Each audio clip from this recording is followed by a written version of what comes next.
Well, wow. Thank you all for joining. My name's Todd Lee. I'm Managing Director with PwC. And what we're going to talk to you guys about today, and I'll ask you guys in the audience where you are in your fusion journey here in a few minutes, is the importance of having the appropriate processes in place for the governance to you want me to answer it? I'm sorry. The governance process, the right processes in place to be able to handle what we call the evolution services.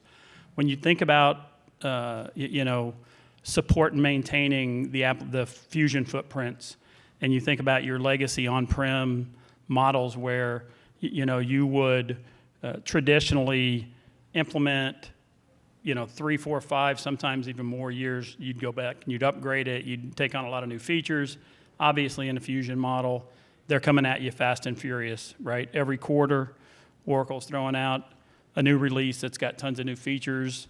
Then they come up with something like Redwood, then they come back with something like, embedded AI features, which are going to continue to come, right? So what's the process that you use to manage that? And so the folks on the stage here are clients of ours where we work very closely with them. And so I thought it would be interesting, just to hear their perspective of how they manage, how they, prioritize and just manage this process. So I'll do some quick introductions. I'll start with you, Emmy. Okay.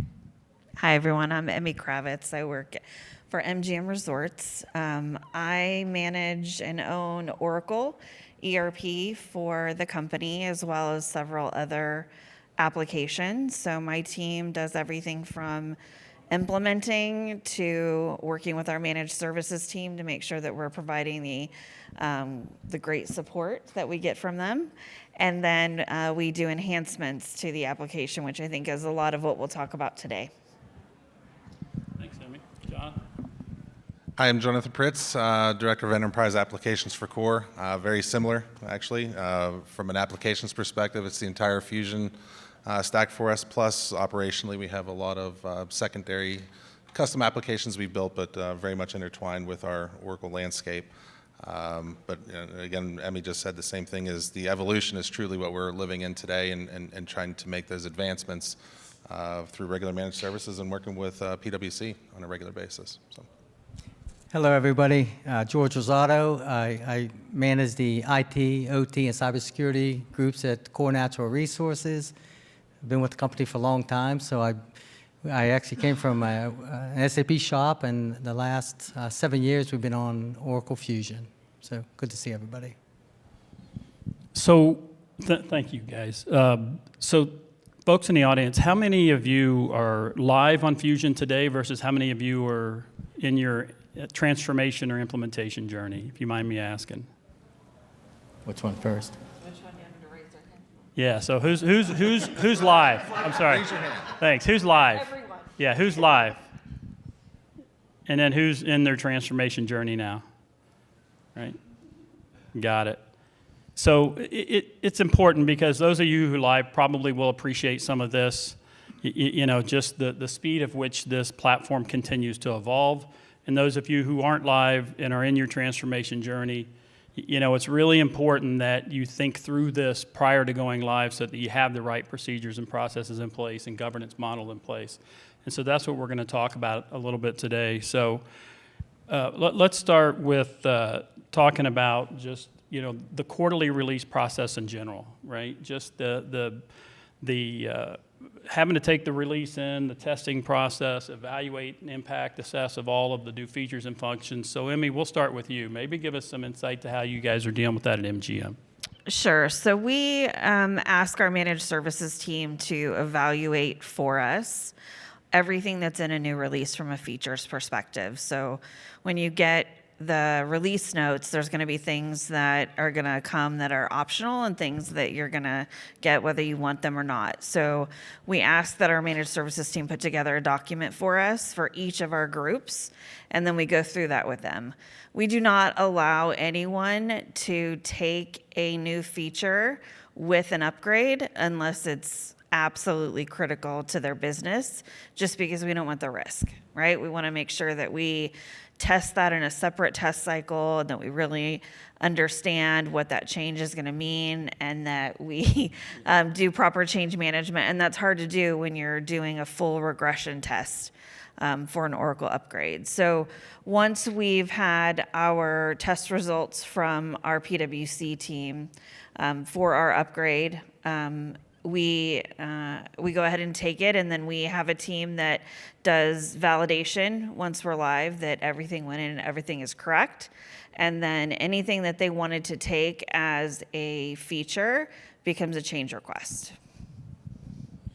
Thanks, Emmy. So Jonathan and George, for you guys, I think it's good to maybe put into context where you guys are right now. And the reason that we invited these two clients to the panel is because they're in very different phases of their journey. They've both been live for 5 years, but these guys are the core team is going through a merger right now. And so they're actually integrating another company onto the platform so that it gave them the opportunity to really look at the potential of taking in a lot of this new technology and upgrading new features and things. So George, you want to touch on that a little bit? Thank you, Todd. I'll back up a little bit.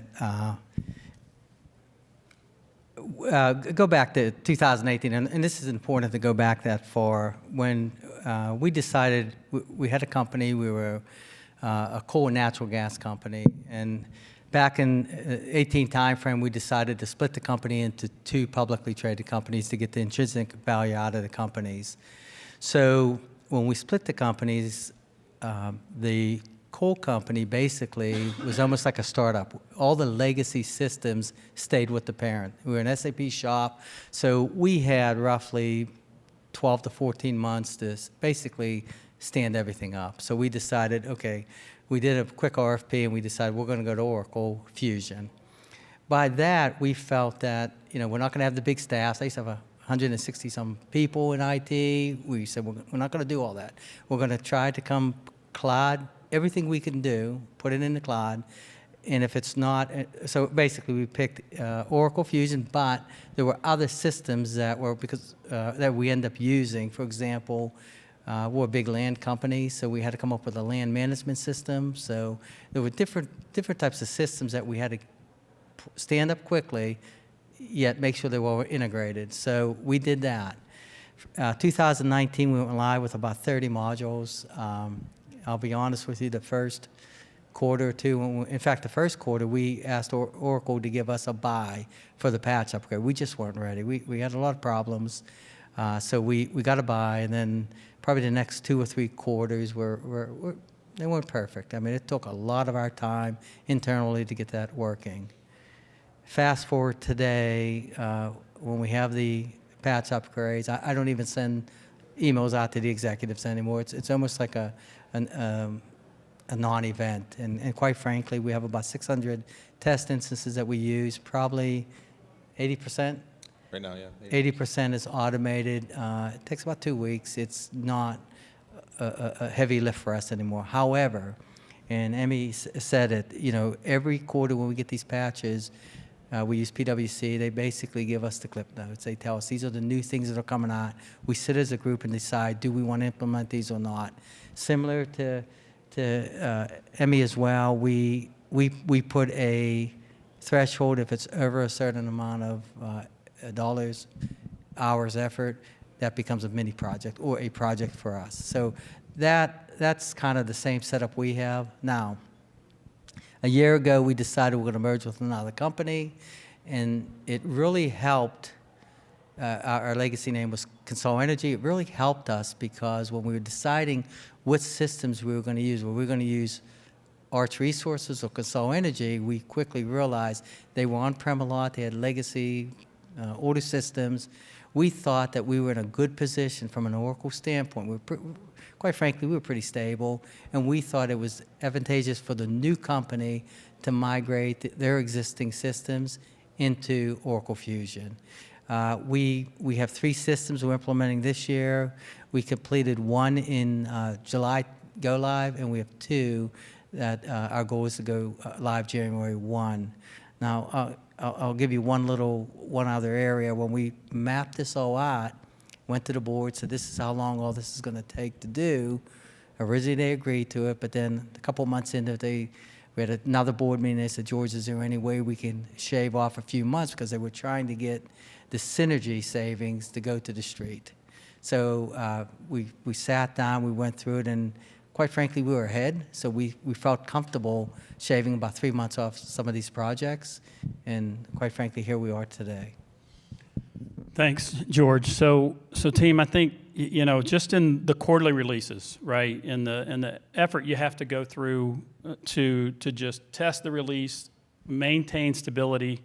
Emmy and the MGM team have a very, very complex system, high number of integrations, lots of custom reporting, PaaS applications running in the background. So really, the ability to focus just on taking the release and being stable and putting all of those other new features and functions and new technology and innovation into some sort of planning and sprint process, right, became critical, right? Would you touch on that a minute? Yeah, absolutely. So, I mean, as a company, we have a lot of front of house systems that we have to do accounting for. So we're a gaming company, so we make revenue from that, but we also would gladly sell you some show tickets and charge you for parking and give you a massage and do a whole bunch of other things, sell you some drinks, you want some dinner. So we have to account for all of that. And so we have tons of integrations that have to come in. We have to make sure aren't impacted. And those upfront customer-facing leaders of our company don't always care what changing those systems means for us. So that could be that they want a new system. It could be that they're going to go do an upgrade. It could be that they've decided that they're going to change, some fields that we need for our integration, right? So that's one source of, where we get work from is someone somewhere decided that something's going to change, and so now we have to deal with it. We also are a company where we divest and we buy, and so we have to deal with that when it happens. So there's just a lot that changes. Plus, our users are very active in finding ways that they want to improve their work. We're very focused on efficiencies and making sure that the work that people are doing are valuable and that it can't be automated. So we have a huge backlog of work that our users generate for us as well. So we have to deal with that. And then you have Oracle. And it's not even just Oracle. If you go and you look at the user websites and stuff, you see so many brilliant people out there with all of these amazing ways that they've solved problems. And it doesn't matter if they're in a different industry, they still have to cut checks for AP. And so if I have an AP problem, they might have come up with a solution, right? So we have that too. So we're trying to solve all the problems, and we have all of these different ways that work is coming to us, and we have to be the ones to figure out how we're going to prioritize it and get it done and not have a riot. And Emmy, you touched on one thing earlier today, and we were talking about you have 6,000 users in the system. So when something changes, just the whole change management aspect of that, that you have to take into consideration. When you do enable a new feature, if you know about the Oracle release notes, there's opt-in, there's auto-enable, right? When those things change, you have to take into that change management, especially when you're talking about a large user base, right? I would assume you guys deal with similar, just on a smaller scale at times. Correct. I mean, whether it's 1,200 for us or 6,000, the impact across is always going to be a massive change. The only thing I'll add with the quarterly patch releases is we've tend to be more on the evolution side. That's a good word for it. And instead of looking at individual features, is taking a collective and looking more of advancing an entire business process instead of one standalone stack. A lot of that because of what George was saying too. Staffing is really important, making sure you can maintain those. But at the same point, the change management is going in and affecting individual folks or working with an entire GL team or the finance department as a whole becomes smaller mini projects. So when you can start to do that and bring the business in, they're a part of the project and as well as the release. Yeah. So given the fact that Oracle has rebranded this conference as AI World now, right? Let's talk about, and we all know that almost all of us are early in our AI journeys, right? Let's talk a little bit about the pressures of leadership saying, hey, we've got to be adopters of AI. We've got to find a way to leverage AI. You have embedded AI capabilities coming out within the Fusion platform. You have Redwood that has AI capabilities. You have agentic AI that you guys are working on. Let's just talk about how you guys, on top of all the things that we just talked about, just the standard day-to-day features of getting the system stable, taking the releases in, how do you manage all of these new AI initiatives and expectations that are put upon you? So we'll start with you, Emmy. So I think when you have something that's kind of new as a concept like AI, you should wade into that water very slowly and learn from what other people are doing. And so we've tried to do very thoughtful planning around AI and focus on areas where we thought it would bring us the biggest benefits. So we did implement IDR to help with our AP process. We've implemented FDI, and we're using some of the AI functionality for dashboarding and things like that. But if you listen to a lot of people who are further along their AI journeys, they'll tell you about a lot of mistakes that they've made where they've, replaced processes with AI that ended up costing more than what they replaced, or where they would have wished they would have done things differently. And that's pretty common when something is as new as this. So that's a lot of what we're trying to do, is just learn from other people who've kind of walked before us. And as you're wading in the pool, you've got somebody behind you trying to push you in the pool, right? So it's this constant. Yeah, I think you want to build the relationships to be the person in the room who advocates for the right solution, and not the person who's like, AI solves the world, right? If a spreadsheet's the answer, don't try to put in AI, right? Just say this is a spreadsheet. This isn't that hard. But a lot of people just want AI because they want AI, and AI is the new thing, and I want AI, and I want to put AI on my resume, and I want AI, and I want it now. Yeah. But sorry. No, go. But don't get caught up. And I think there's something to be said for being the reasonable person that says, let's make sure the process that you're trying to solve is best solved by AI. And maybe even let's take a 2-step process and see if we can do some process re-engineering. And if that gets us there, then maybe we don't need AI. So that's what I'm trying to do. I'm not trying to be anti-AI. I'm trying to be pragmatic AI. There you go. Yeah. Jonathan, let's talk a little bit about, or George, either one, the users, the end users, who ultimately are the people that have to digest this, right, and consume it. How are you dealing with users that may be resistant? They may feel threatened by AI. I think there's a lot of that out there, right? How are you dealing with those user groups and coupling that with your leadership's AI initiatives to say enable more AI? John, maybe I'll start. Let's talk about the leadership first. I blame ChatGPT, by the way. I do too. About a year and a half ago, sitting in a board meeting, and one of our board members says, "Hey, George, what are we doing with AI?" And at the end of that meeting, I think I had an assignment to go out and find 1 or 2 pilot projects to do. I will tell you, when we first started, it was a couple AI models we were using. It was actually on the OT side of our business, in the operations, and it was more taking time series data and coming up with algorithms to determine the amount of magnetite that we use at our prep plant to separate coal from rock. Tremendous savings, cost savings, unbelievable, but we did run some AI models. We did that, they were happy, but now we got to the point where that's in the field. The applications itself now, they want to know, what can we do? And if you think about for our company, you know, everything's working right now. You know, we're closing the books every quarter. We're sending out the 10Qs. Things are going pretty good.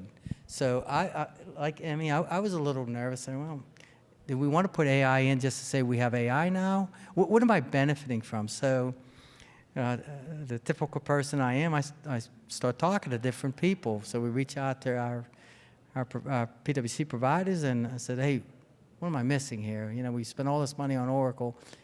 Give me a couple use cases. How can it help me look at supply chain, look at the accounting, look at our maintenance module, look at our planning module?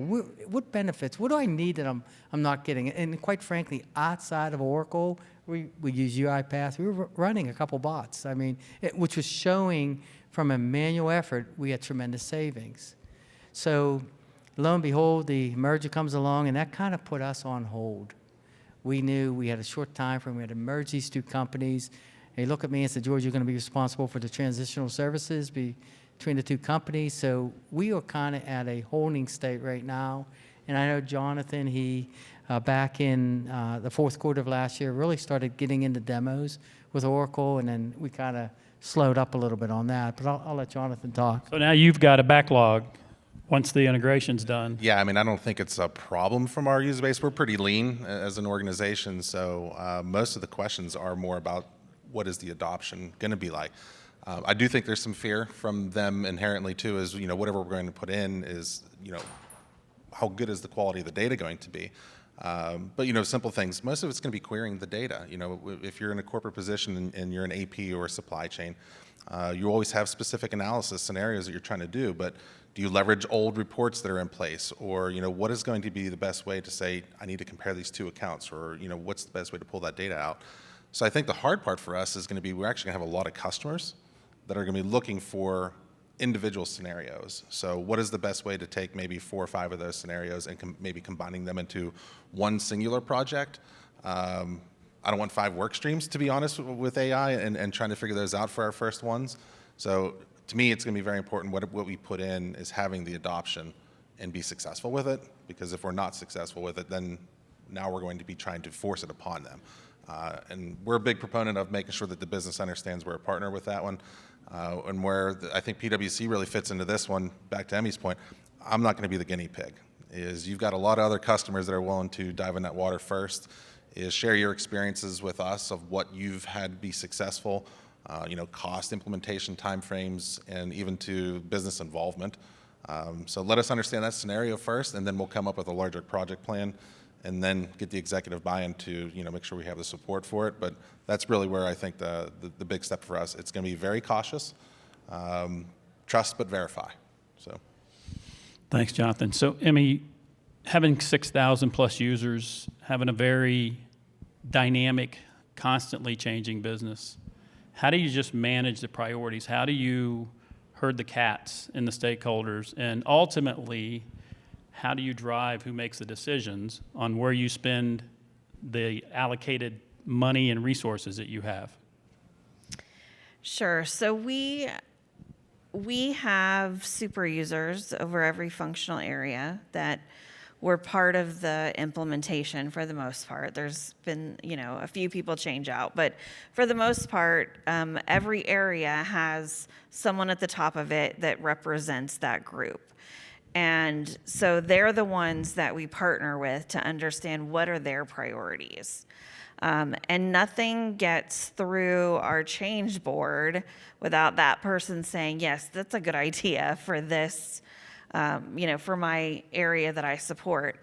But the second thing is nothing gets through without me saying that makes sense for everybody that's on the system, because ERP is interconnected, and so we can't have one group make what they think is a great decision and then not, you know, have a whole bunch of repercussions everywhere else. So you have to really go through a strict governance process. You have to fill out a form. We go to PwC. We ask them, like, what's the estimate to actually do this, whatever the thing is that they want to be done, that they want done. We look at what the ROI is, And then we have a change control meeting that everyone from the SVP down to the super users and anyone who has an idea that they've brought forward, they attend that meeting and they present it to us. And we give them a couple of options as far as timing. We ask them, like, is there a specific timeline, or is this as resources are available? And most people are like, I think this is a good idea. I think there's some savings, but I don't need it tomorrow. People are much more reasonable if you're asking that question in the beginning, I think, than if you're, asking them to prioritize it among 30 other things, right? Because then it gets really hard because, which of these things really is that much more important to me? But if they're giving it to me and saying, as you have resources, do these things, then I can work with PwC's managed services to say, okay, what does this month look like? Do we have someone who's available that knows AP because I have an AP enhancement that I would like to do? Or they might say to me, hey, we have a resource that doesn't have an enhancement right now in fixed assets. Do you have something on your backlog that we can do for fixed assets? So if I'm not asking them for a specific, like, this is, X important to me, then I can manage the resources with PwC, and everything kind of goes a lot smoother. Yeah, I think that's a good point, Emmy. And so I just think about how we manage the QBR process with you and how we essentially take all that enhancement backlog and basically on a quarterly basis forecast out, Yes. right, what we're going to do, how we're going to do it, because it's a constant game of whack-a-mole when you have a support team that has certain skills and you're always trying to figure out, am I going to need more of this month or more of that this month, right? Am I going to need more folks on the supply chain side, somewhere in ERP? Who's got the skills? Do I need more tech resource? So that constant process of forecasting out, right? And with the MGM team, they actually, when you talk about evolution services, they're very committed to always trying to be innovative, but pragmatically. Yes. And so what they're really good at is that forecasting of, hey, these are going to be the enhancements we're going to focus on. There's always going to be a few things that come in later in the game, but by and large, you're sticking to that plan. And we're doing them in 2-week sprints, typically? 2 to 3 week sprints. Yeah. Yeah, and I think the other thing to think about too is it's not just the PwC resources.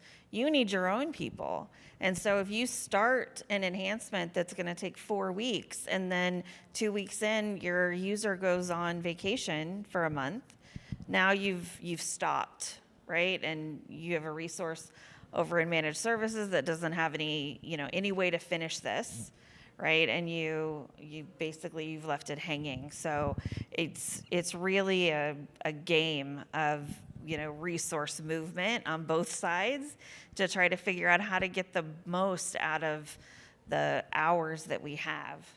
Yeah. And Jonathan and George, with you guys, what we've seen over the last 4 to 5 years that we've been working together is from a break, fix, support, and maintain, we've got that down to really kind of the minimal part of what the team focuses on. Probably 60+% of what our team focuses on is the evolution side of the business, right? Talk about that. Yes, Todd, you're absolutely right. The first couple of years, we had a lot of break fix, and now we're more looking at, we call them minor, major enhancements. Two different things for us. So number one, if it's a 2 or 3 week project, we usually work with the business owner and handle that internally. If it's major projects, though, we have a steering committee that we have all the department heads involved. We have the executives in there, and then we sit with them and go through the projects. Now, there's one thing I'll be very clear to you. It's not George going in selling that. It's the owner. If it's the head of our accounting department, he's going to be in there saying why he needs it. We have to do that jointly. You never want the IT folks to come in and tell the business what they need the most. We'll help you, we'll implement, but at the end of the day, the decision is going to be the business owner. Now, on this, and the majority of our work that we work with PwC is more of the smaller projects. This year was an exception. We have several large projects that will take us through the middle of next year, well, third quarter of next year. But in reality, a lot of what we do with managed services now are really outside of the quarterly patches, or like I said, I don't know, John, 3, Yeah, I mean, 4, we call 5 them micro projects is really what they are, and they're all incremental improvements, kind of the same path, as you look for the best opportunity, the low-hanging fruit that always comes around and evolves on a regular basis. But Todd, your question is, I mean, I think historically we've always averaged like around 45 open tickets, up and down, back and forth. But to your point is, when we first went live, it was like all break fix. And now even the break fixes are very, very minor, but most of them are enhancement requests. And for everything you just said, Emmy, is how do you then prioritize 20 individual requests to come through and figuring out who it is? So it is leveraging the business and making sure that they're part of the process, because they need to prioritize their own. We look at a larger finance group, they might have 7 in the group. So, who's the one that's going to make that decision? But that's the path you have to move forward for. And truly, as you work together as the team, that's where the buy-in comes in, and it's collectively we move forward and work together. And I think it's been a great process. And John, if I can add one more, and probably some of you have seen this as well, everything cannot be a priority 1. It's not going to happen. Except for every ticket that created is a priority 1. So we do internally, we will go, specifically John's team will go in and challenge, is this really a priority? I mean, come on, do you really, some of these things we've even seen there were times where it was training. That shouldn't be in the ticketing system. If you need help, you have your subject matter experts. That's who you should be reaching out to. Yeah, and we're going to open it up to questions here in just a second, guys. But as you're going through the transformation, for those of you who are going through the transformation journey, one of the things that's really important to think about, I help a lot of clients build their long-term operating model for Fusion Cloud. And the one thing that I stress is having that ability to have a flex capacity or burst capacity, surge capacity model, right? We deal with all of us deal with that a lot, because those priorities are always going to change. The types of skills you're always going to need are always going to change. So having that ability to adapt and be nimble, and you used that comment earlier today, right? And be able to constantly kind of tweak that team to meet that ever-changing demand cycle is really important.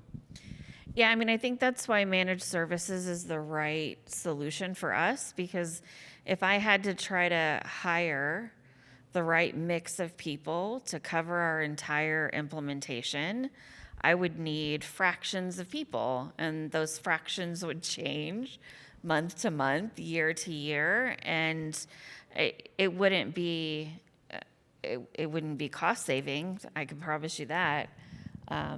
So yeah, it's really that flexibility of being able to say, okay, if this is more than 300 or 400 hours, then we're not going to go with managed services, because we want them to focus on break fixes and our minor enhancements. We're going to go to an implementation team, and we'll have them do this as more of a major project. So we kind of drew that line in the sand and said, we think about this amount of hours requires more oversight. And so we'll just go that direction if it's over 400 hours. Yeah, we work very closely with our consulting team to come in and help us assess particularly the smaller project type work, right? And say, hey, is this something, if it may be 600 hours at low complexity that the team can handle, so we'll take it on with the managed services team. But you can have 400 or 500 hours of a design change that requires a lot of interaction with the business and design work and everything, that our project team also will step in. Our consulting team will step in and do that as well. So that's one of the things. We all do that, I think, work closely together. I think the most wonderful part, especially even being out here today in Vegas, is the same people that were a part of our RFP, including yourself, are still a part of it. So even managed services that does day to day is, I can pick up the phone and talk to an implementation partner and say, what is your thought about this? And having such a tight-knit group is that relationship we've had over the last 5 years is not just knowing our business and what we're there for, but they know our users, they know our executives. So they, the approach that we're going to take, hey, should we slow things down a little bit, has been just an awesome relationship that we built. So. Yeah, so being sensitive to our time here, and I want to get questions. To summarize, I think having that long-term support model with that flexibility to be able to handle an ever-changing demand cycle, right? Changing from your business side, from the business and the demands that they put on you, no matter what industry you're in. I think we all deal with that, right? And then changing with what Oracle's bringing with Redwood, with AI, with just the features in the quarterly releases. All of this stuff is coming at you fast and furious, right? And so how you manage that is really important. And that's really what the essence of this session was about. So I do want to open it up to questions. Anybody have any questions you want to throw at us? I did want to just follow up on the last thing you said. So is the managed service, so I raised my hand for both comments. So we are an Oracle HCM customer for the last 8 years. We don't have any managed services for that. We are on our journey for EPM and ERP, using PwC as our. It is my expectation that as I move from project to support managed services, that I will have, quote unquote, a program manager who's familiar with my implementation that I will partner with for anything future. Basically, am I going into the well every time, or do I have a partner? Yeah. You want me to answer? Or You can, yeah, and then I'll. Okay, yeah, I want to comment on that because when we went live, it was not PwC, and we had a mess. I'm not going to kid you. Since we've been with PwC now, and it could be, it's up to you. Whoever your partner is, you got to make sure this works. We had the most benefit of any new projects we put in.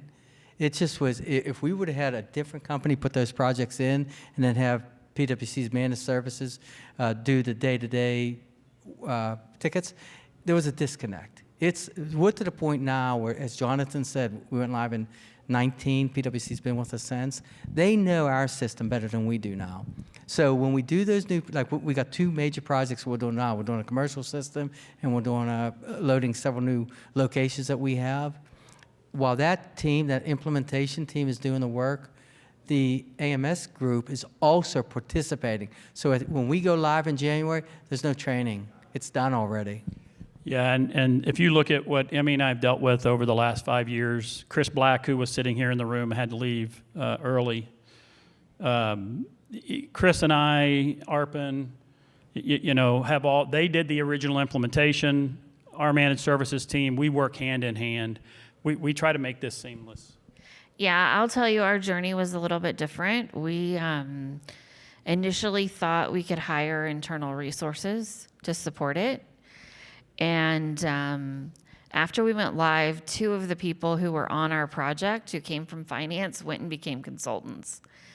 So that gives you an idea of the demand that there are for consultants and how few people there are you can hire that know Oracle Cloud. So we ended up hiring people who knew Oracle on-prem. They had a difficult time transferring that knowledge over. And so then we brought in a different consulting company and our costs just skyrocketed. And so at that point we said, okay, we're going to go to managed services. We think PwC is the answer. And we had our implementation team come back and do the transition. So if we do something now, like we're in the middle of putting in FP&A, we'll go live this year. About the last 2 months, we will have the managed services team that will be supporting that participate.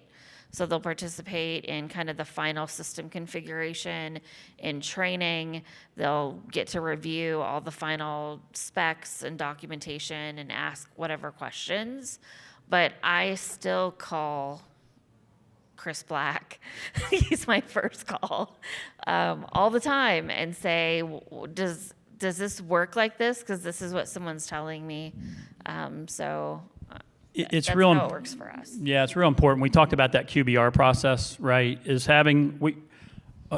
Our model is to have our project team if we are the if we're the managed services provider and we were the implementer, then it's our objective is to have our project team at least at every one of those QBRs, right? So that they're sitting here helping us as we evolve the platform, right? They're helping you as you try to make decisions about, man, what does AI mean to me and where can I best use it? We look at it as more of a hybrid model because in the managed services world, we tend to think commoditized, break-fix services. Now in this evolution services model where you're really getting into things like embedded AI features that have implications on process and design and things like that, you got to be able to tap into those consulting skills when you need to. That's really important. And that's why, and I promise you, we weren't trying to sell in this session. It was really more educational, but I obviously picked the right panel members, right? I mean, Todd, I think you're right. I mean, it's a fantastic question. I mean, personal experience, I'm not going to tie PwC down to anything, but literally for 5 years, it's been a very consistent group of individuals. And, we have a specific problem that we're dealing with today. And I can, call our team and just say, hey, can you bring somebody in? Let's bring somebody else on top of there to have that, special feedback. And literally within days, that support has been there for us. And I like the idea of that, or your statement of the hybrid approach is, you can bring them in, you can work and find out what's the best model.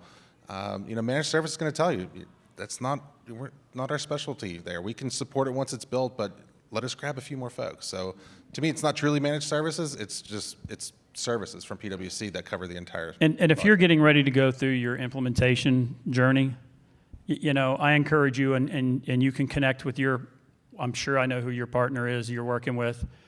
One of the things that we do for our clients that are in a transformation journey is we will come in and help you create your operating model at no cost to you, your long-term operating model. We'll help you with all the experience that we've gained from these guys, figure out what a governance model looks like, what a support model, the right support model that, fits for you. Yeah. Angela Levy? Oh, yeah. I love Angela. So, but anyway. Can I add one more thing? Yeah. So once you're live, and I mean, we went live COVID 2020, July, from our houses. Once you're live and you've been live for 5 years like we have, there'll be a period where you want to take a look at some of the pieces of your system that you think maybe you haven't maintained the way that you should. Maybe there have been, features that you missed. If we were to implement it today, would we do it the same way? And I can tell you that I just had that experience with our ARCs, our account reconciliation. And we were having PwC do some work for us. And I said, hey, while you're here, can you just, while you're here, That never happened. can you just, give me a little tune-up? But because we have that relationship and we have managed services, they were able to connect with managed services, understand how the system's been performing. They can look at our tickets, they can do all of that. And they came back with some great suggestions and said, for the most part, we would do it the same way, but here's some features that maybe you should think about. But you're going to need that kind of help because it's ever evolving. That's key. I think, what's that? I'm sorry. Yeah. Any more questions from the folks in the? If nobody else does, from just a modeling perspective, is it with your managed services, are you booking blocks of hours, or is it, okay. Kind of a combination. I mean, we have a core team that would be, like you need this just to support and maintain the system, right? And then that flex op model that I'm talking about, like Emmy. Sorry about that, Emmy. Emmy had negotiated in a block of hours because we never know, it's not like we're going to say, give me this many of this resources. It's here's a block of hours, and every quarter we're going to go through and figure out how we're going to consume them. And so we just, that QBR process is really important to manage that. Yeah, and we've looked module by module. So transitioning, each quarter, something may be, pulling up so we can actually move within there. So we buy more of a larger bucket and then try to allocate based off of what we expect is going to be in there.